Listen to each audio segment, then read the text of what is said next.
Okay, this is going to be a short video, I hope, about the three sort of ground forces you can use in a golf swing. So the ground forces are horizontal. Obviously these things are all blended, but the way the human mind likes things, it's horizontal, it's vertical, it's rotational.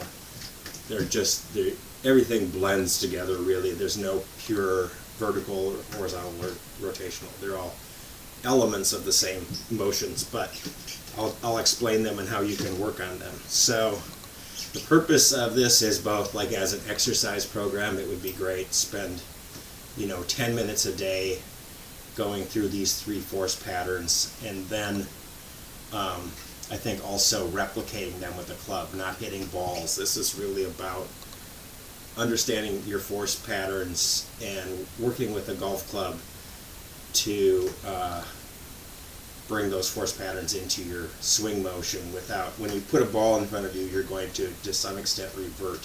So ingraining a new motor pattern without a ball is actually quite a bit easier. So I'll show you how they would go. So I'll start with horizontal. So with horizontal, I would get some width. This is kind of more, I think, the Ben Hogan's pivot method to some extent. So hold a little bit of tension in your legs, between your legs, so that you're getting your weight on the inside edges of your feet, sort of. And now you're going to be just rocking your body laterally.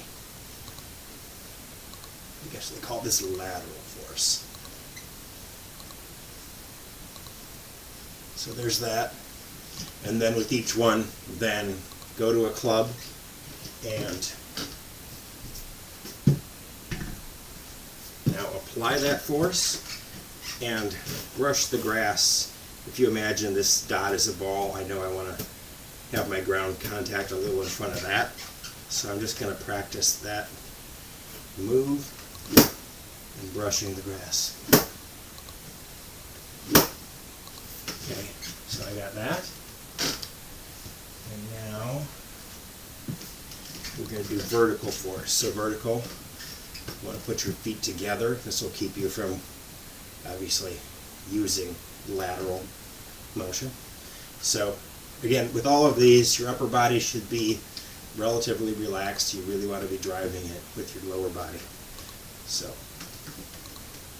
this is just an up and down motion. There's some rotation, obviously, because my body has to rotate, but the driving force here is the up and down motion, like you would sort of make yourself pump a swing when you were a kid.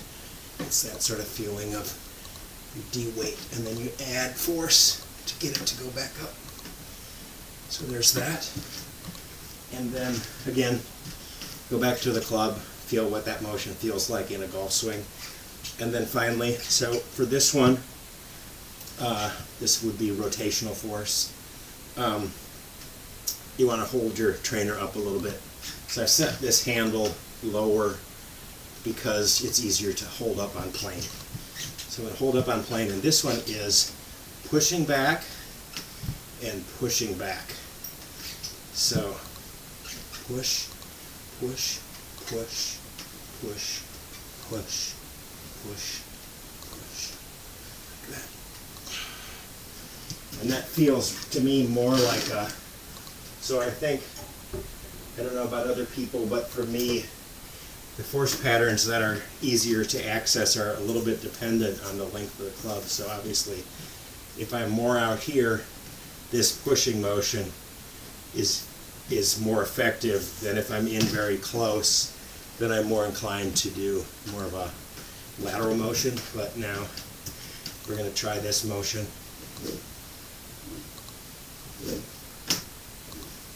So what I can see right away is I don't do much of the first one. I do a pushing motion through the ball, but I don't do much on the backswing, so I could experiment with, see if I can do that more. Yep, I can see that that could be effective. So anyway, try all of them, use the club, and then if you want to, and you're indoors, you can go and get a little piece of foam or something. So if you leave the ball out of it for a while, you're going to actually have a more effective time building a new motor pattern. The ball will get you to revert to some extent. So you want to spend a lot of energy building a pattern without using a golf ball and get it really ingrained, and then slowly introduce the golf ball back, or even something like this where you know it's not a golf ball, so it's going to be easier to do your new motor pattern. So there you go. Work on that.